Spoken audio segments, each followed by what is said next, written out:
Hi everyone, thanks for joining us today. I'm excited to be here with you to help deliver this webinar on behalf of the IOSH Hazardous Industries Group. My name's Neil Blacklock. I'm a health and safety practitioner based in the UK and a member of the IOSH HIG committee. Today we have a fantastic webinar on unmanned aerial vehicles, UAV or drone technology as it's often referred to, and how it's being used in Sellafield Nuclear Site alongside other robotics to help improve safety by removing people from hazardous situations. Sellafield, for those who may not be aware, is a multifunction nuclear site based in the northwest of England. It's home to the world's first commercial nuclear power plant, and although power generation has ceased, it still continues with various nuclear activities. I'm sure today's speaker will be able to explain this function far better than me. Beyond on what Sellafield is, we'll also be briefly looking at its history before moving on to how robotics beyond drones are being used, then on to a couple of interesting case studies of how to help us understand how drones are being operated to improve safety performance. Hopefully you'll find it informative and insightful, maybe even sparking you into incorporating drone technology or other emerging technology into your own business areas. After the main presentation, there will also be a Q&A section. If you have any questions, please plop them into the Q&A box. The chat box is open also, and that's being monitored by IOSH. Our speaker today is Amanda Smith, who is the UAV Equipment Program Lead for the Remote Technologies Group at Sellafield. Amanda has been prominent in the integration of emerging technology, drone technology in particular, in a high hazard nuclear environment, and I am grateful for Amanda for taking the time to talk to us all today, particularly in light of the recent storm, whether that has affected the region. Before we get started, if you have any a few quick housekeeping notes, if you have any questions, again, please put them in the QA chat box. Also, all mics will be muted during the presentation.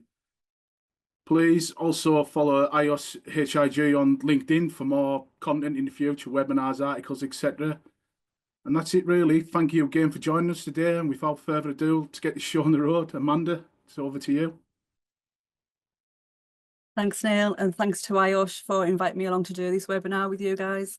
It's a pleasure, and hopefully you'll find it as exciting as what my job has been for the last 6 years. If you just bear with me for 2 seconds and I'll share my slides. And hopefully everybody can see those. So who am I? As Neil said, I'm Amanda Smith and I'm the UAV Equipment Programme Lead at Sellafield, and I've held this job for around 6 years now, I think it is. And so what does that actually mean? People sort of don't really understand what an equipment programme is. We will get that into a bit more detail further down the line with the slides. But basically what we've done is I've taken the bare bones of the UAV deployment at Sellafield and grown that to a business as usual capability across the site and within the NDA estate, so the Nuclear Decommissioning Authority estate. My background is I've had 26 years at Sellafield, so quite a long time on the site. I'm a local West Cumbrian girl, so born and bred in the area, and I'm quite proud to say that I work at Sellafield as well, the opportunities they've given me. Like I said, I've done the role for about 6 years now, and grown that from minimal flights up to what we're doing now, where we're doing lots of flights throughout the week on different assets across the site. But again, I'll get into more detail with that one as we go through the slides. So a brief history. I know Neil touched on what Sellafield is and where we are, but this is the Sellafield site. We are based on the west coast of Cumbria, quite a remote area, but as you can see in the background of the slide, a very beautiful picturesque area. We're on the edge of the Lake District, so if you've never been to visit Cumbria, highly recommend a trip up. The Sellafield site itself is just shy of 7 square kilometres in size, so it's a fair size site. Multiple buildings, as you can see on there. This image is actually quite old now. It's a couple of years old now, so we've got multiple different construction sites. It's an ever-changing site. We do have our own fire service, we've got our own medical teams, so we're pretty self-sufficient should we ever need to be, but obviously we hope we'll never get to that point in time. So a bit about the site timeline. So in the 1940s we were a munitions factory, so we supported the wartime effort back in the day, and as you can see in that little picture in the top left hand corner, compared to what the site is like now, there was next to nothing on the site, minimal buildings, 1 or 2 propped up. In 1947, the PAL reactors were built, which went into the Windscale site becoming operational. So the Windscale site, you probably, if you haven't heard of it, the Windscale fire is one of our worst events that we had at Sellafield. I won't go into it in detail here, but it is actually really worth a Google to see how that developed and how we've learned from those issues that we had back then. It was actually classed as one of the highest nuclear events across the world when you look into the impacts, etc. But we'd like to say we have learned from our mistakes, hopefully, and moving forward. So in the 60s and 70s, we got the first generation reprocessing waste management, and in 65, Calder Hall opened, which was the electrical generation. Again, the site continued to grow and develop and continued to expand in its size, where we went into the 1990s with commercial reprocessing, and Thorpe became operational in 1994. So Thorpe is the thermal oxide reprocessing plant, and it was one of the big buildings of the time. So the bottom picture in the middle, the dark building with the red parts on, that is the Thorpe building. Quite strangely, you could actually, back then when we used to have the Sellafield Visitor Centre, you could actually come and do site tours, so you'd have been able to actually get up close and personal to these kind of buildings.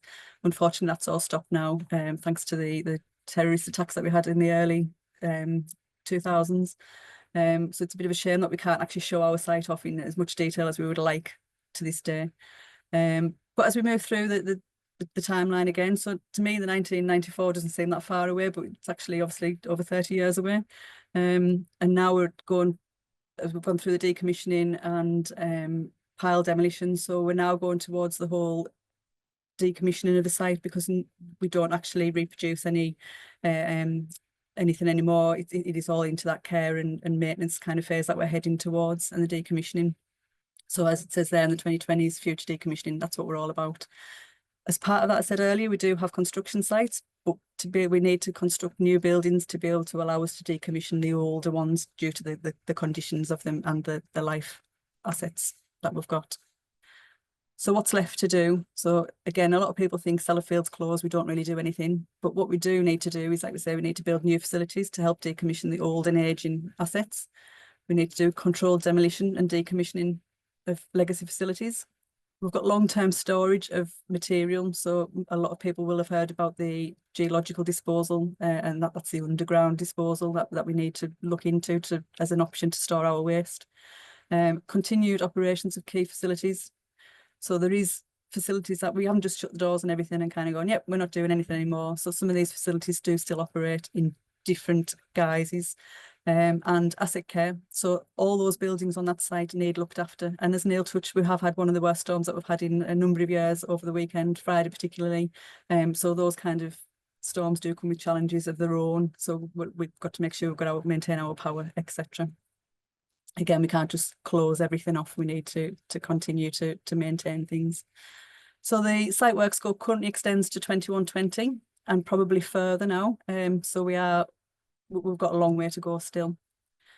Like I touched on earlier, we're part of the Nuclear Decommissioning Authority. So Sellafield is a little point in the west coast of Cumbria. As you can see there, that there's a number of other sites that actually are run by the Nuclear Decommissioning Authority. This is more just to give you an idea of Sellafield doesn't sit on its own. We are part of a wider group. And that group is actually fully funded by the government. So everybody on this call, if you pay any kinds of taxes, it's your money that goes into the government and then comes back out to help us manage our sites. So as you can appreciate, we've got to do things quite economically and make sure that we're giving the taxpayer as much bang for their buck, so to speak, doing things right and safely to go with that one. So Remote Technologies Group, this is where I currently sit at Sellafield. So like I said earlier, we're 3 small teams within Specialist Equipment Services, which sits under Engineering and Maintenance Organisation within Sellafield. So we've got the Robotics Equipment Programme, the ROV Equipment Programme and the UAV Equipment Programme. And we've got three core elements to our equipment programmes. So we've got innovation, supply chain collaboration and subject matter experts. So what we say is, although we are subject matter experts within the organisation, we can't rely on the small amounts of people that we've got working for us in these teams to be able to deliver all the programme that we've got. We don't know everything. We don't confess to know everything there is to know, and that's where we rely on the supply chain. as businesses and say, right, we now need to look into X, Y, and Z, and we need to go out and see who the right people are to do that collaborative working with. And it's all pinpoints around the innovation and technology. So what do we need to do next? So each of these equipment programs have started from one small deployment to go, right, where can we move to next? We know the benefits of technology, etc. We now need to make that work within the nuclear industry. And that's what we're all here to do. Some of our wider strategic drivers. So the NDA grant challenges. So there's 4 areas within the NDA where they've said we need to improve productivity, efficiency and effectiveness across the whole of the group. So we need to reduce our waste. We need to find ways to drive the waste hierarchy, increase recycling and reuse, same as what we do in our normal day-to-day homes with our recycling, etc. Intelligent infrastructure, so using autonomous technology to manage assets and buildings proactively and efficiently, so that 100% sits with the kinds of things that we're doing within Remote Technologies Group. We need to move humans away from harm, so reduce the need for anybody to enter these hazardous environments, using the autonomous systems and robotics and wearable technology. Again, it is 100% where we sit within the Remote Technologies programme. And the digital delivery, so adopting the digital approaches for capturing and using data. This improves planning, training, helps aid decision making, and I can talk about that a little bit further on as well. So just a little bit of a brief about the robotics equipment programme.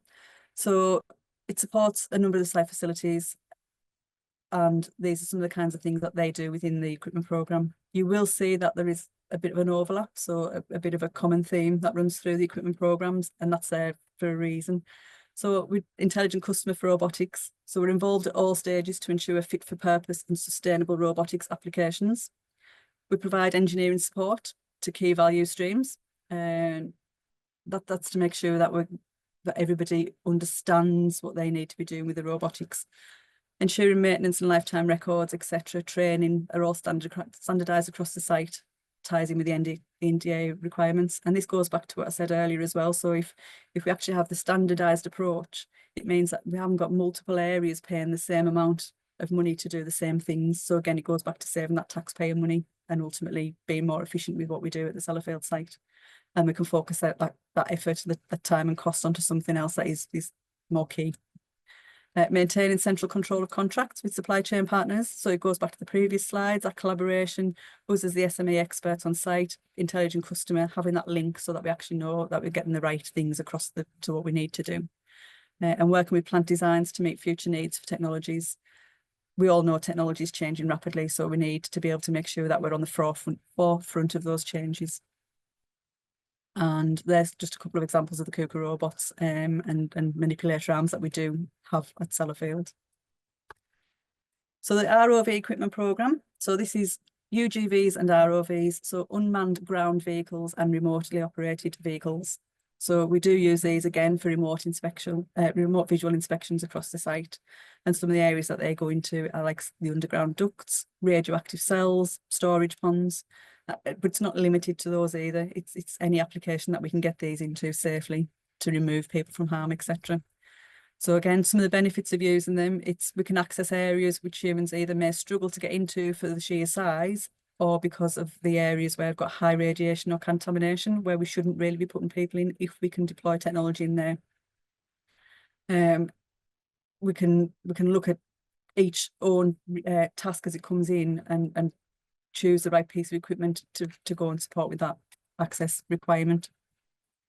And as part of the ROV equipment programme, we have our Spot, which is the quadrupedal robot. And a lot of people used to think this was a bit of a gimmick, because whenever you've seen it on LinkedIn, you would always see the Spot robot with somebody right next to it with a controller. We actually deploy Spot across multiple areas on the site now, wirelessly. We pop it into areas, as you can see there, it's in its PVC suit. So we've actually designed a PVC suit so we can put it into areas to hopefully limit the contamination that we could get on the robot itself as well. So it's deployed across multiple areas across the site. And again, it's to help to keep people away from harm. So we can put this in to areas where it may be tasks where you need to move waste around a highly contaminated area. So we'd rather put the likes of Spot in there rather than a human who could potentially get a dose uptake. But on to what you've probably joined the webinar for, it's the UAV equipment programme, so unmanned aerial vehicles, otherwise known as drones. I'll apologise now because some of these slides I've had to convert between PowerPoint and a Google slideshow, so some don't line up, and I do apologise for that one. Hopefully you'll be able to see the best of them though. So we've got a range of equipment on this slide. So this is some of the things that some of the equipment that we do deploy, or we've looked into deploying, or we have deployed in the past, and things that we've done. But I'll go in a little bit more detail about who we are and where we've come from. So like I said, 2018, our emergency duty team capability was set up by a different area to what it is currently. So that's firmly sat in security and resilience. They set up the dedicated emergency duty team to be able to have a response for if the worst should happen on site, then they could get the UAVs up in the air and have an eyes-on capability and support the ongoing recovery of a situation. 2018, the central UAV team capability was also brought together. So that's the team that I currently manage. And we delivered our first asset inspection flight. This was the year before I joined the team. And basically back then, it was new technology on site. We were flying over areas that nobody had a flight over before. So as you can imagine, trying to bring any new technology to any industry is always going to be a challenge. In nuclear, it always seems to be just that little bit more of a challenge, but we managed to do it. It did take us 6 months, but we managed to complete the flight, 6 months worth of planning, every man and his dog wanting to be involved, but rightly so, to make sure that we'd done it safely and we weren't going to impact any of the safety on the site. So that was the first asset inspection in 2018. In 2019, this is when I was part of the team, we had an environment agency notice that basically said that we needed to make sure that we inspected all our ventilation ductwork across the site. And to do so, historically, there was areas where just couldn't be reached. So now we've got the drone technology, we put an improvement plan in place and flew the majority of the site's ventilation ductwork and managed to managed to prove to the Environment Agency that the condition of our ducts, and to know that we were actually in a good position, because we could finally get full eyes on where in the past potentially hadn't been able to see certain areas. 2020, the COVID year, the dreaded COVID year. So we began our routine asset inspections during COVID. So early days of COVID, when everybody got the work from home, obviously it was a bit of a strange time. We were asked to inspect some of the ponds on the site. And if anybody can remember back to the early days of COVID, it was a strangely warm, mild, pleasant sort of spring and summer. Not what we're used to in West Cumbria. We're used to the wind and the rain. So as the ponds were all nicely settled, we'd actually done some asset inspections across the ponds to be able to show some of the inventory that were in those ponds. But we also managed to get a lot of other asset inspections carried out because there was minimal interaction on the site, which was really good for our business as usual. Those routine asset inspections just grew arms and legs. We've never done a marketing campaign. All we've done is word of mouth. And as people understand the technology and kind of see you doing jobs, it's a case of, wouldn't it be good if you could? And it's like, well, actually we can, or actually there's technology coming through that we could potentially look into to support that one. So as of 2021, we've completely embed UAVs on the Sellafield site as business as usual. And as part of the business as usual, that trundles along quite nicely. We do always have the future thinking and strategy. So we will never sit still. We'll always make sure that we've got the next best technologies coming through. So some of the business as usual activities that we carry out, we do a lot of asset inspections, buildings and structures. As you can imagine, after last weekend's, after the weekend storms, we're out there checking the condition of roofs, cladding, etc. We've got ventilation stacks on the site. So one of our highest stacks is 120 metres. So we inspect all the stacks. It saves having to have our rope access teams against those stacks. Again, we're minimising putting people at harm. Pipe bridges, cells. I'll talk a little bit more about cells later on because people don't quite often understand what we mean by cells. Crane rail inspections, basically anything where it's working at height or moving people away from those hazardous areas, we'll give it a go. Obviously we plan and etc. make sure we do it safely, but we will give everything a try. We do aerial surveying for construction sites. So the construction sites that are popping up across, we do 6 weekly surveys for those, so they can actually see how they're progressing. We've done things like environmental monitoring, so we've done beach radiation trials. We had a look and see what's happening there. We look at bird nesting. Being on the course, we get a lot of seagulls across the site, so it's interesting to see how many seagull nests we've got every year, so that we can hand that information over, and then they can understand what they need to do with the, I'm not going to say culling, of the management of birds on the site. We do promotional videos and images. So if anybody's seen the Sellafield country file episode, that was our team that done the aerial footage for that one. And security and resilience. So I also have the emergency response capability now also sits under myself, and we've got that 24/7 on-call emergency response capability. And alongside that, we do the training and upskilling to make sure everybody's where they need to be with their skill levels. Our central capability is very similar to what we said with the other equipment programs. So it's centralized, so we can ensure that we've got the standardized approach across the training and upskilling. We can optioneer and purchase equipment, the right equipment across the site. So we don't have lots of individual areas with just 1 or 2 bits of equipment, because that's what they need. We can do it centralized, and then we can share that resource out across the site. And we look at things like the nuclear safety cases and our Sellafield limited procedures to make sure that we're doing everything right. I hold the Centre of Excellence for the Air Domain at Sellafield, so that just gives me a little bit more credibility to say that we actually understand what we're doing. The picture on the right is an actually outdated picture, as you can see, but we do still just run it with a really small core team of 5 full-time equipment engineers and the 16 emergency support pilots. Again, we'd reach out to the supply chain for a lot of our support as well.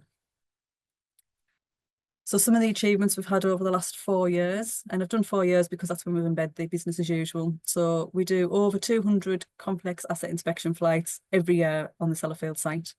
These flights are used to underpin decision making for the assets. We have increased our internal asset inspection capability, so we are doing a lot more internal asset inspections. We've produced and underpinned a UAV case study, which I'll go into in a bit of detail shortly.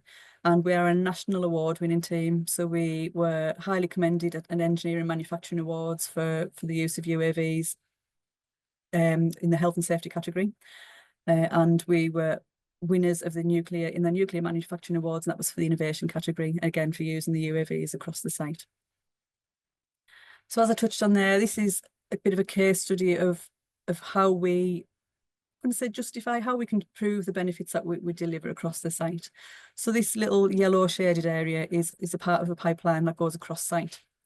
And what we've been able to do is actually get some understanding of the data of how much it would take for erecting scaffold and how much it would cost, how long it would take to erect it and dismantle it, and then actually do the job.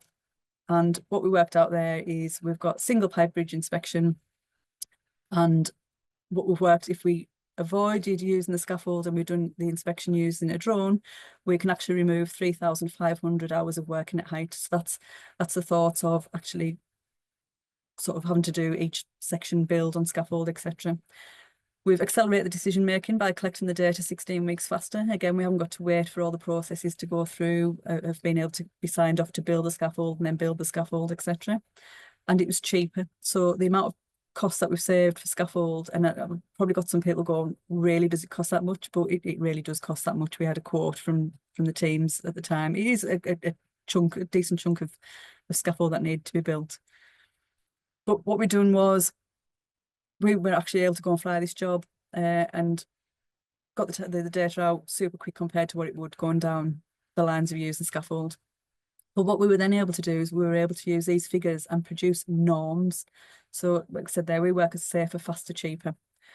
So we were then able to put those norms into about 25% of the flights that we'd done the year before. And the reason we picked 25% was you always need to be a bit conservative with your estimates. Plus, not every single flight that we'd done was to negate the need for scaffold. So the 25% of the flights that we'd done the year before, we actually work out we've saved quite a lot of time from working at height hours or working at height days, as you can see there. We've accelerated the programme across the enterprise, and that's against the scaffold build time. So all that amount of working weeks can actually be focused into other areas and cheaper. So we cost avoided about £5 million by using the drones on the site, which, as you can imagine, over a number of years, actually adds up to some quite hefty figures. And I know as businesses, a lot of businesses like to understand the value. So the cheaper £5 million is a lot of money, but it's the safer part of things, as what we were discussing on this call. It's removing people from working at height. But we are looking at working out a norm for reducing the dose rates as well. So it'd be interesting to share that when we've got that one available. But either way, working at height hours, we've saved a heck of a lot. So we'll go into some of the bits and pieces that we do around the site. We do, like we said earlier, we do a variety of things, and please forgive me for some of the quality of these, some of the images. There's certain things that we're allowed to share and not, as I'm sure you can appreciate. But this is one of our repeat tasks that we said earlier. So it's one of the construction sites. This is a geolocated UAV survey with high resolution images, which probably don't look high resolution on the screen, but I can guarantee when we give them over to the data, they look a lot better than they do on the presentations. But this is captured using numerous pre-programmed flights. So we're edging towards that autonomous side of flying. The data is clear and accurate and retrievable, and it's repeatable as well. So like I said, we do this every 6 weeks. So pre-programmed flights, it does the exact same flight every 6 weeks. So we can actually have that layer, and it's a true reflection of the changes across the site. It allows progress monitoring, and the product, as you can see, is an ortho-rectified, it's easy said than ortho-rectified image, and we also can get point cloud data from that one as well. This isn't just done across this one area. These are done across most of our construction areas now to help with their understanding of progress. It also can pick up issues as well with the builds. So if something's actually been built slightly off the plan, that they have actually picked that up in the past and realised the footprint was 6 inches from where it should have been, and they were actually able to stop and make right before they completely finished the build and realised they had to do it all again. So some of our internal inspections here. So when I talked about a cell, the image on the left is probably one of the better images of what a cell looks like. So it's a contained area. It's behind super thick walls, really thick leaded windows. It tends to be a high radiation area with some nasty, you don't really want to put people in those areas. So in the picture there, you can see that the 2 white gloves hanging down. That's from other remote technologies where you can use manipulator arms, etc. But we want to avoid putting people into these kinds of areas.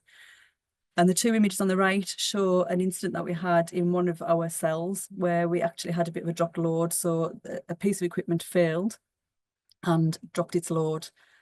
And what we wanted to do is wanting to understand what the impact of the dropped load was without actually putting people in. So when we're seeing Spot earlier in his PVC suit, these kind of cells actually go beyond that level of protection. So you actually need to go in things like air-fed suits, which is basically a big PVC suit. You've got your mask and everything on, and you've got your air fed into you so that you've got minimal risk of actually breathing anything that's in these areas.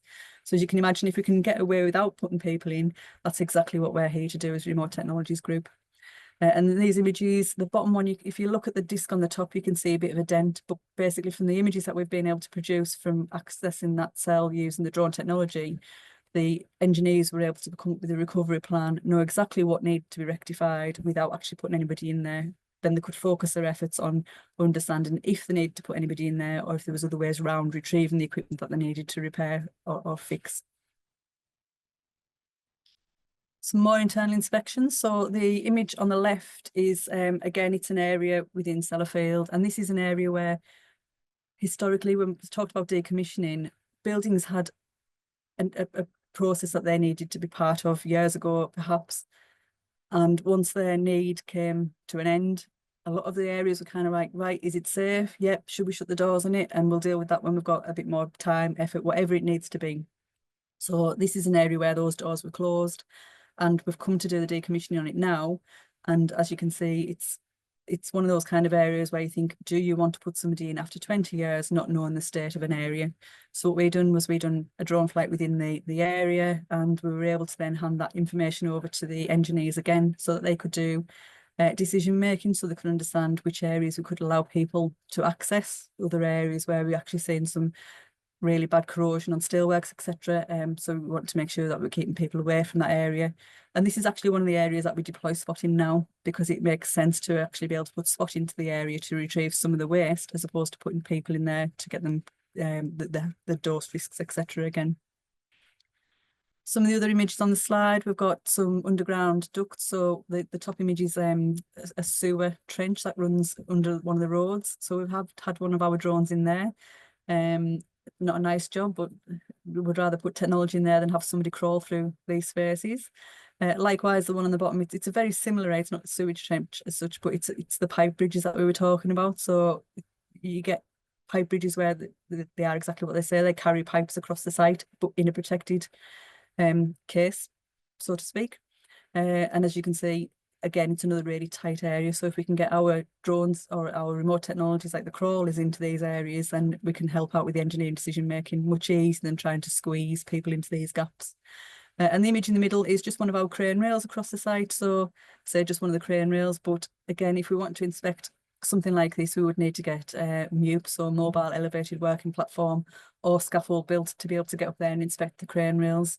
Again, you can see how congested of an area it's in. So if we're going to build scaffold or get the MUPs in there, we've got to have all sorts of extra safety precautions, plans, the plan Bs for if anything was to go wrong, etc. So for us to be able to get up there and use drone technology to inspect those, again, we go back to the whole safer, faster, cheaper. We're not putting people at harm, we're not putting people at height, etc. to do the job, and it can be a lot faster. Another example of some of the things that we look at. So this is looking from the top of one of our ventilation stacks, looking down. Again, it's not the clearest of pictures, but it's one of our tallest stacks. It stands about around 100 meters. And it's historically for access inside, it's cat ladder access, you need confined space, protocols to go into there. You need to make sure you've got rescue plans in place for if anybody was to collapse, etc. in the areas. So basically, it's another area where we didn't really want to put people in if we didn't have to, and we put one of our drones in. And as you can see, this is looking from the top down, and we were able to inspect the whole of the internal of the stack. Again, to pass that detail over to the engineers to make asset inspections, to make decisions on what they needed to do with the assets, etc. We do get into some quite interesting places where people haven't necessarily been for a long time, and it's quite interesting to see those kinds of things. Again, this is another one, so that network of pipes that you can see in that top left image is that was an area of site where they had an issue with a blocked pipe, and what they wanted to do was they wanted to understand if they could get in and build scaffold to be able to get in there to replace that blocked pipe. And the easiest way for them to do that was for us to go in with one of our drones, again, come back out, be able to produce a point cloud of the actual pipe structure that's in there. Because what we do know at Sellafield, and probably across every other industry that's being built, things aren't always built exactly like the drawings say they are. And that might just be a pipe being 2 inches to the left or to the right, but when you're trying to work out the easiest way to get scaffolding so that you can actually go and get a person in to fix an area, these kind of things make all the difference. So from this stuff, like we were able to actually get a model produced, and that model helped to then be able to build the scaffold or design the scaffold around so that we could actually access the area again. Yes, we don't always negate the need to put people in at harm, but sometimes there's areas where we can actually say we can limit the amount of time and effort they need to go in, and that was one of those times. And the one on the bottom right, again, this is just a crane rail, so it's another example of the inspections that we do without having to put people at harm up height in high dose areas. But again, sometimes we do kind of identify risks where we say, well, this one's actually got a bolt loose, so we do need somebody in there, because as good as the UAVs are currently to be able to provide visual data, unfortunately, we're not quite there with being able to the tactile side of things, so we can't actually physically screw bolts back in, etc. So there is still the need for people to go in and do things, but we can pinpoint them to the right areas, and sometimes we don't need to get them to go in afterwards. And again, that's what the inspections actually prove.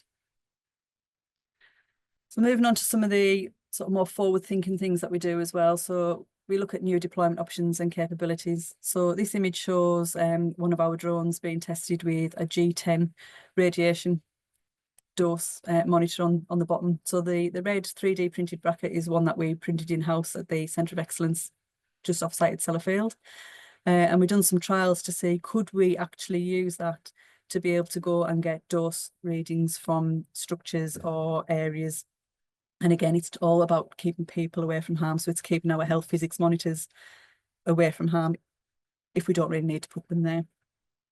And then as part of that one as well, we did actually trial one of the industry available radiation monitors. So this is the IOSH 3 with a radiation sensor on it.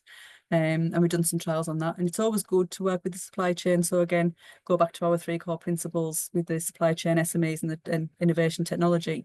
We can actually say, yes, it works, but wouldn't it be good if we could do X, Y, and Z? And we've got some really good links with supply chain partners out there now, that we can have those discussions and we can work out what is best for what we need within the nuclear industry. Again, some more industry trials that we've done. So this is all about NDT, so non-destructive testing using drones. So this is the next, probably the closest that we've got so far to tactile UAVs. So this is understanding the thickness of steel, metal, etc. And what we're doing was we've got a lot of people from not just nuclear, actually across the NDA estate and other industries to say, we're going to do these trials using the UAVs with NDT payloads. Would anybody like to come and support, feedback, etc.? And then we can hopefully come out with a yes, no, perhaps kind of situation as to whether we can deploy these technologies, not just in nuclear, but like I said, further across the industry as well. We did actually have the welding industry supporting those trials as well, which was really good. As you can see, the bottom right, that was a bit of a test piece that the welding industry brought along for us to use. And then one of our probably most interesting, well, it's one of my most interesting jobs that the team have done to date is it's a swab of an area on site. So the image that you can see is what we call a tiny whoop. So anybody can go onto Amazon and buy one of these tiny whoop drones. What our restriction was, we had 150mm porthole access to be able to get into an area, and that was 150mm in diameter to then be able to get through 1 meter's thickness of concrete into one of these cells. And what we wanted to do is we wanted to get in and swab one of the walls just to understand the condition of the area.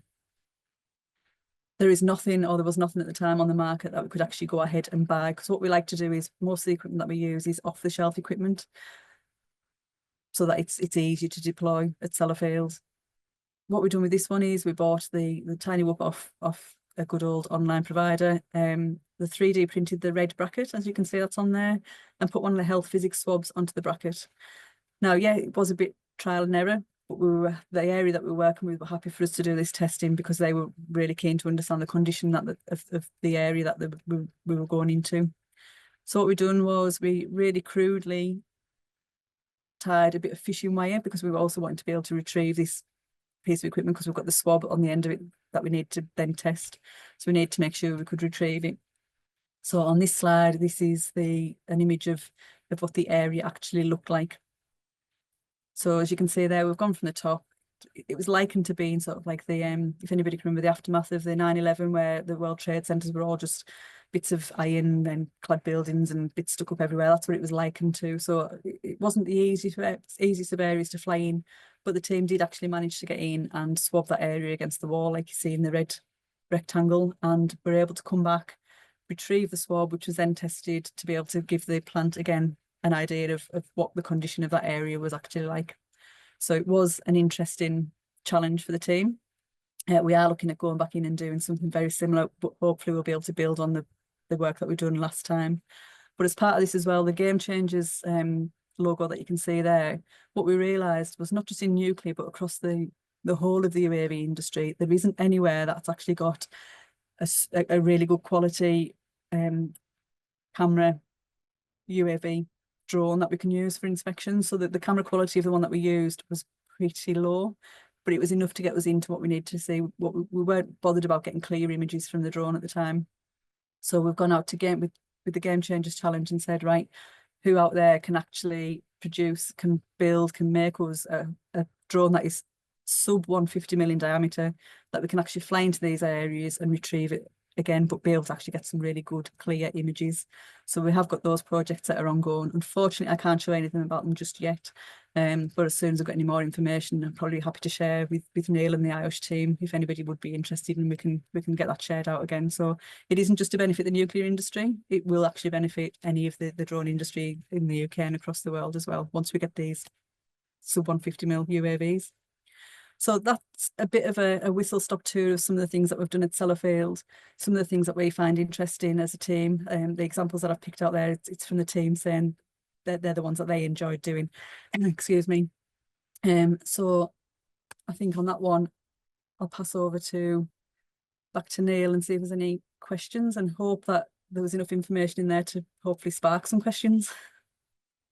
Yeah, thanks, Amanda. I mean, I thought it was fascinating, great. I think some of them case studies, especially from a health and safety professional's point of view, the pipe bridge inspection one, where you can actually prove, you know, your cost savings, but also just the fact you can remove people from working at height, which, as any health and safety professional should know, is the biggest cause of fatal accidents, certainly in the UK and one of them around the world. So I think the technology you're utilising to bring into areas like that is absolutely brilliant.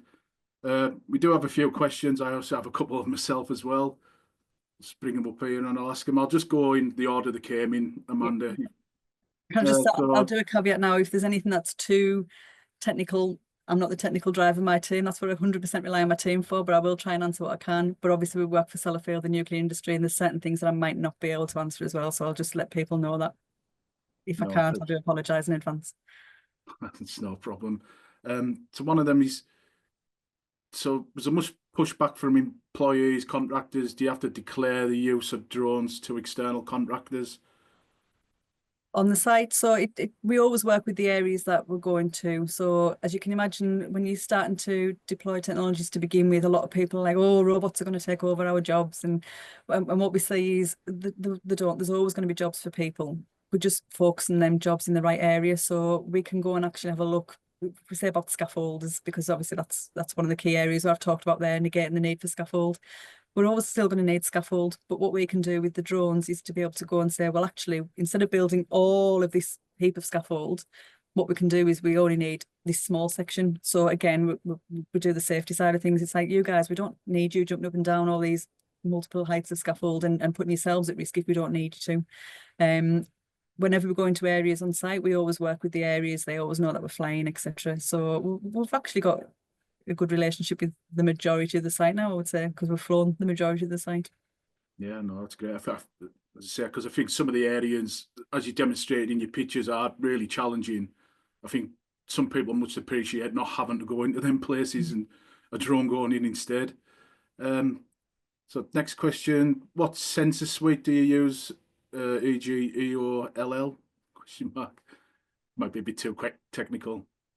So I can give you the outputs that we use. So we do, most of ours is it's visual data, so it's photographs, it's videos, we do LiDAR scans, point cloud data, etc. Again, sorry, not the technical side for me. But yeah, and if we're not able to deliver an output that a customer's asked for, we will look. So like we said about the NDT testing, so they're not bothered so much about the images, they're bothered about the thickness. So as you can imagine, you can't go up and visually see how thick, even humans aren't even that good at doing that. Superman might have been able to, but we can't. So that's the next part of things that we're looking for, is to understand what payloads that we can use to support the customers. That's great.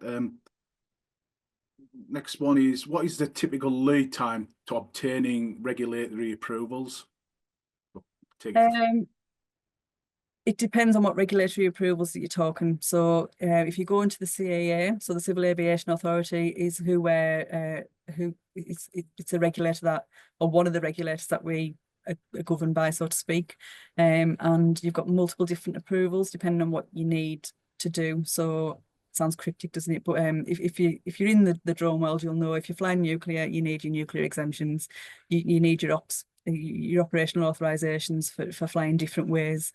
We've applied for our beyond visual line of sight flying. So currently we can only fly a line of sight when you're in the outdoor space in the UK airspace. And we've applied for our beyond visual line of sight permissions. that is still trundling its way through the CAA. So we're in the hands of the CAA, and it takes quite a while. So it's how long's a piece of string. So they've currently had that for 12 months and we're still struggling to get that one through. But then all our Sellafield process and procedures, we've got those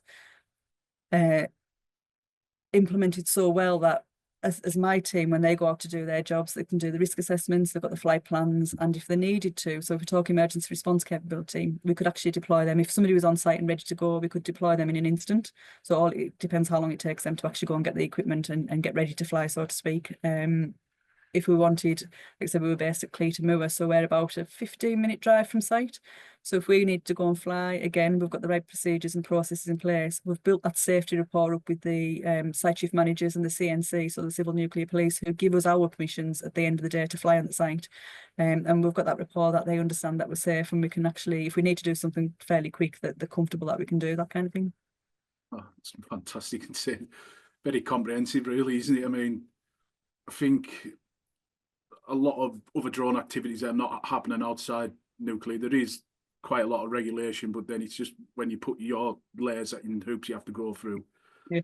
Puts it in It's perspective. it's like I said earlier, when we done our first asset inspection flight, it took 6 months because everybody was so anxious, I'll probably use the word, or super cautious.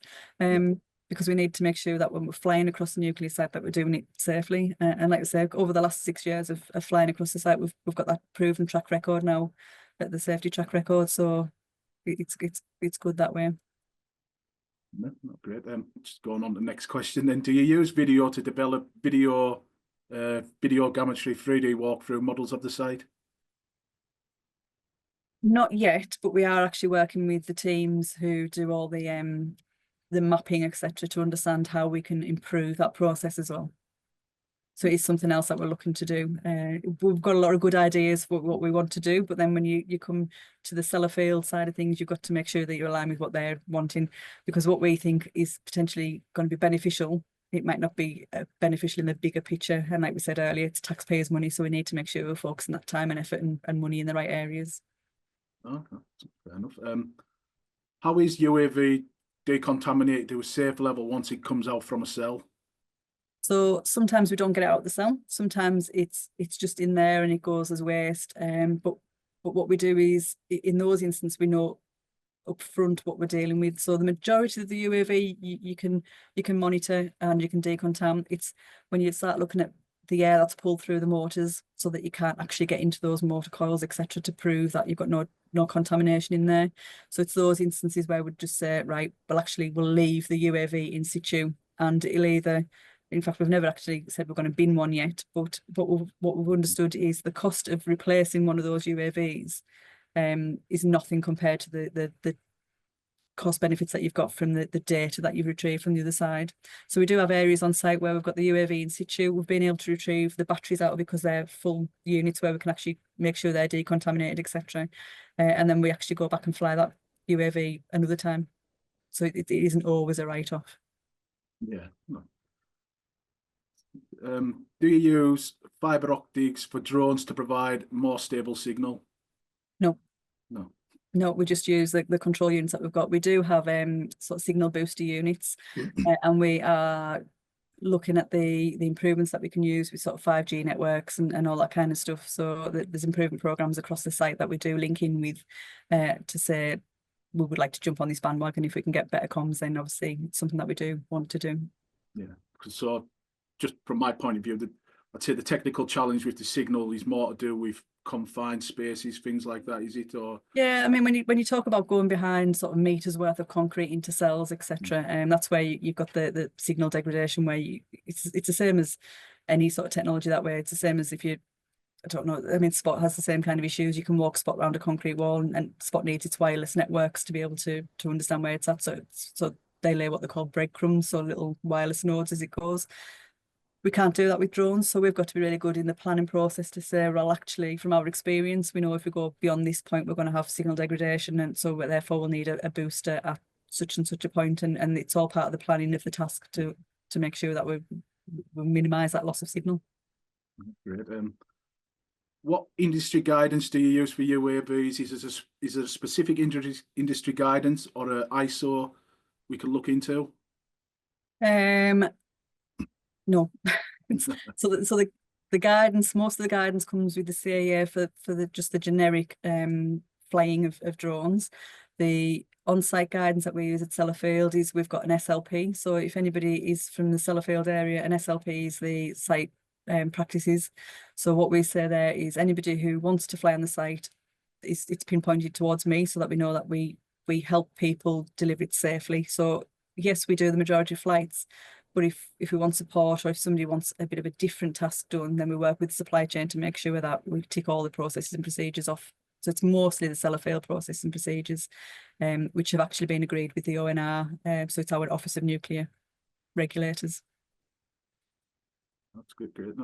So what training do you make your way the operators take? Is there an existing training program course that you advocate? Yep, so what we say for Sellafield is all of our operators have a GVC, so that's General Visual Line of Sight Certificate, and anybody can go and get that from wherever they are.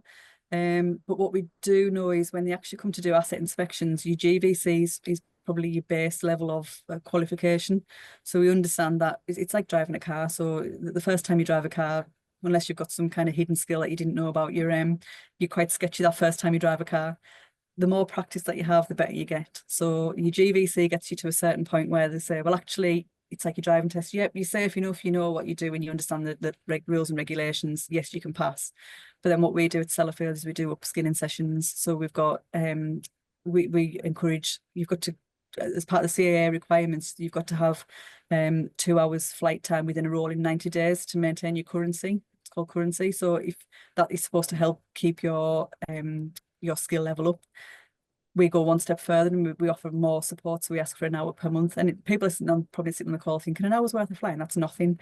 But when you're thinking your battery time for some of these is only sort of potentially 10 minutes, then it is quite a lot of flights that you've got to gain. But again, we offer that within the Centre of Excellence. So once you're ticked off as a remote part of Sellafield, we make sure that we put as much time and effort into the people that we've got as remote parts at Sellafield to make sure their currency is kept high and maintained. Fantastic. How much information do you provide others regarding your proposed flight path, etc.? So our site chief manager and our civil nuclear constabulary get the flight plans. They know what takeoff and landing zones and everything that we've got. They see the full flight plans to be able to approve us to fly.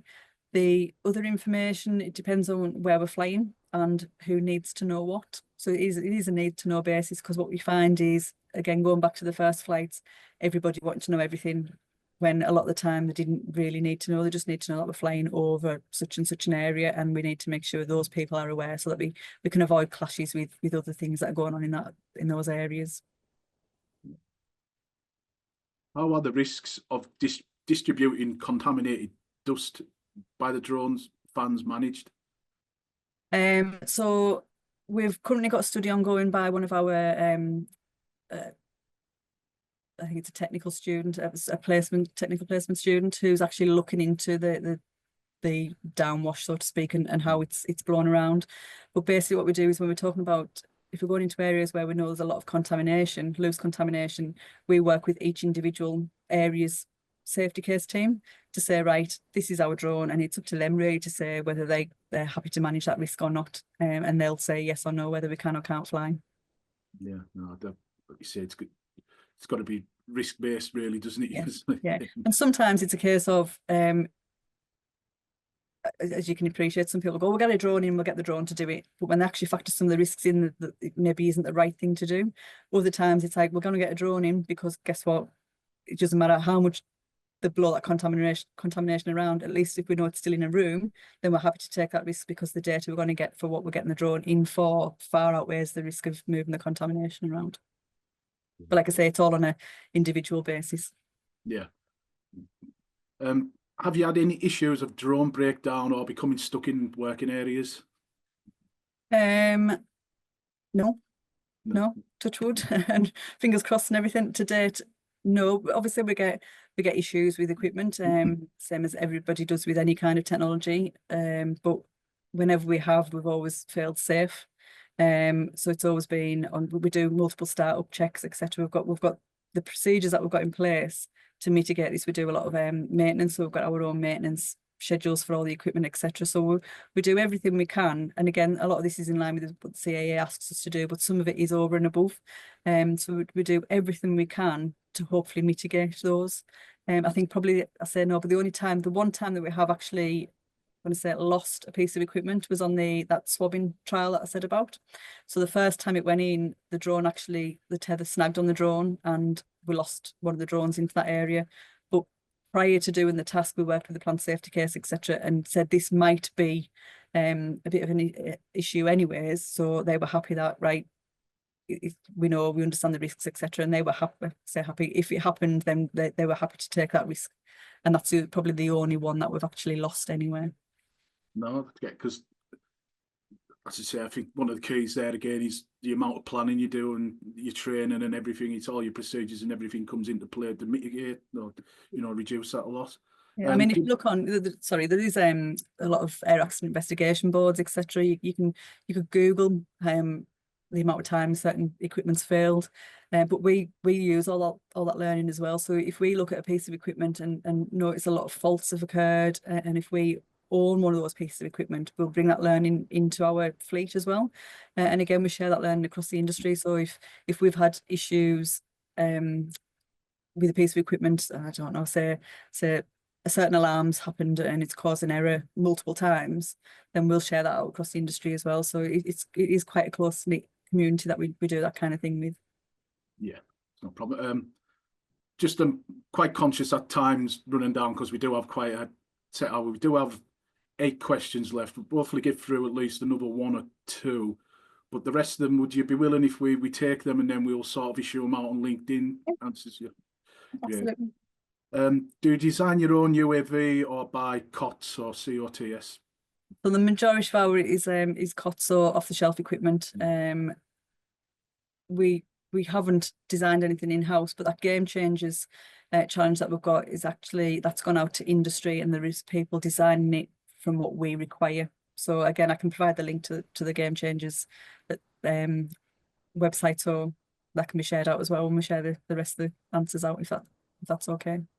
Yeah, that'd be great. I'd say this will be probably a last question then. So I think it's fairly similar to what we went across. What arrangements do you have in place for UAV failure / loss of control when in flight? So each piece of equipment does have its own flight reference card. So the remote pilots are trained for if there's a loss of a link, a loss of control, etc. So it's 100% down to the remote pilot's skills and the process they're in place, and they follow those procedures. Sounds like a bit of a get out, that, doesn't it? But like I say, I don't get to do the exciting part of flying. I just get the management side. So I 100% rely on my team to do what they're supposed to do, and they're a good team. And that goes for the extended team as well, with the ED team, emergency duty team. No, it's great. I mean, I'll hold it there if the questions. I'll just say we'll take a note of them all and we'll put them to you in writing, and then we can get the answers and then we can publish them out, hopefully along with the recording of this webinar. But for me, from my point of view, I just want to say thank you again for coming on. I find it fascinating. I am myself a drone pilot in my spare time, so maybe You could have answered a lot of my questions. No, it's just understanding again the environment you're working in, because it is that high hazard, high risk, and then how it is actually being utilised is fantastic. And I really appreciate you doing this for IOSH Hazardous Industries Group. You're very welcome. Like I say, I've had worse jobs. I can definitely say I've had worse jobs, but yeah, it's been a really interesting job over the last few years. Seeing the technology change and grow, and seeing the benefits that we can realise for the, like I say, the NDA estate as a whole, it's absolutely fantastic. And thank you very much for having me. Great. And then I'd just like to say thank you to everybody who attended. Your participation is greatly appreciated. That's why we put it on. I hope you got something out of it. That's it. Thank you very much.